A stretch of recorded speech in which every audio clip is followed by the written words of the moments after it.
For this lesson on Robert Indiana's words, you'll need a square piece of paper. It's easy to cut a piece of paper into a square. You can measure it or you can fold the corner in and make a triangle.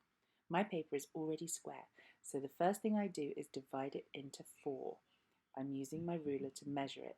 My page is 26 by 26 centimetres, so when I divide it into quarters, I measure 13 centimetres across and 13 centimetres the other way, so that I can join the lines and have nice even quarters.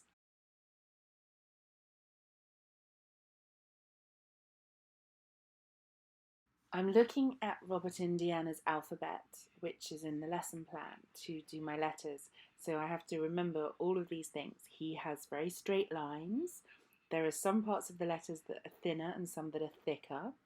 I need to make sure that I have the serifs, the little long bits at the bottoms and the flicks of the letters, just right. And then if you look closely at his artwork, all of the letters sort of merge together.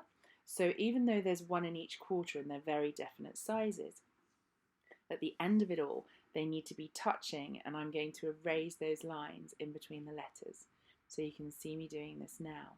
I'm making all my letters fit so that they are just touching. I've got my watercolours ready and I'm going to start painting, and I'm choosing big bright contrasts like he has.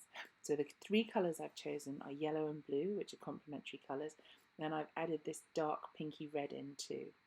So I'm using this for my letters, and if you watch me switch between brushes, the green one is a detail brush, which means I'm doing sharp edges and making sure it looks super neat.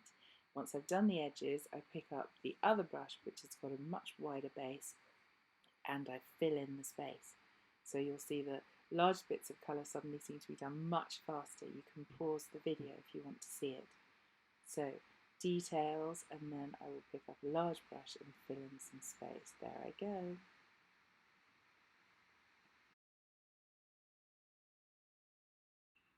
You can see I'm doing one colour at a time, and I'm working kind of down the page so that I have some areas that are going to be dry so that I can come back and paint next to them. When you want something to be this clean and this clear, you have to be very careful about not working your watercolours next to one another. And you can see here I am going in with my yellow, and I'm only painting where it's super dry. Now he's chosen what seems to me to be random spaces. Some are going to be yellow and some are going to be blue. So I've decided to do the same thing with mine.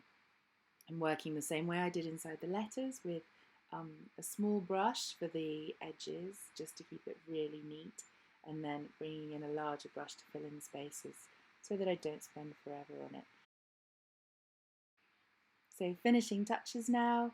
I'm just going into these last spaces, making sure that my colours are really bright and separate from each other, so I get that good contrasty look like you see in so many of Robert Indiana's works. I'd love to be able to make this into a sculpture, but I think that might be for another day. So finishing off with the bright colours, and you can see what I've chosen to write. It's fun picking your 4-letter words. Enjoy, everyone.